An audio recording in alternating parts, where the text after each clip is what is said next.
Drevené lavice, historické vozne a rušeň, ktorý slúži už viac ako polstoročie. Horehronský expres ponúkol cestujúcim návrat v čase a netradičný spôsob, ako spoznávať krásy nízkych Tatier. Vítajte v našom historickom vlaku! Horehronský expres vyrazil z Banskej Bystrice zaplnený do posledného miesta. Turistov previezol naprieč celým Horehroním až pod Kráľovú hoľu. Bolo to veľmi autentické.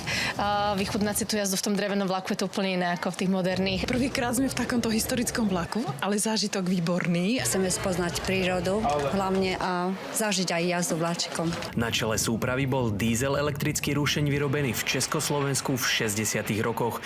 Napriek veku dokáže dodnes dosiahnuť rýchlosť až 100 km za hodinu. Je taká univerzálna mašina, dalo by sa povedať aj na osobnú, aj na nákladnú dopravu.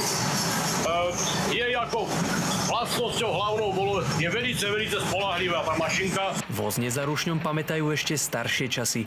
Vyrobené boli už začiatkom minulého storočia.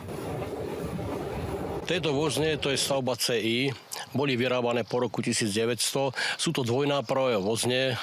Keď dnuká človek v níde, vidí tú históriu, prakticky sedenie a tak ďalej. To je to také spartianské drevené. Po vystúpení z vlaku čakala na turistov komentovaná prehliadka, kde sa dozvedeli viac o histórii legendárnej telgárskej slučky aj ikonického chmarošského viaduktu. Táto stavba bola realizovaná preto, že bolo potrebné v tej dobe prekonať veľké výškové rozdiely prostredníctvom jedného tunela, ktorý je vlastne celý v oblúku a následne potom dvoma železničnými viaduktami. Lukáš Stračina, Slovenská televízia.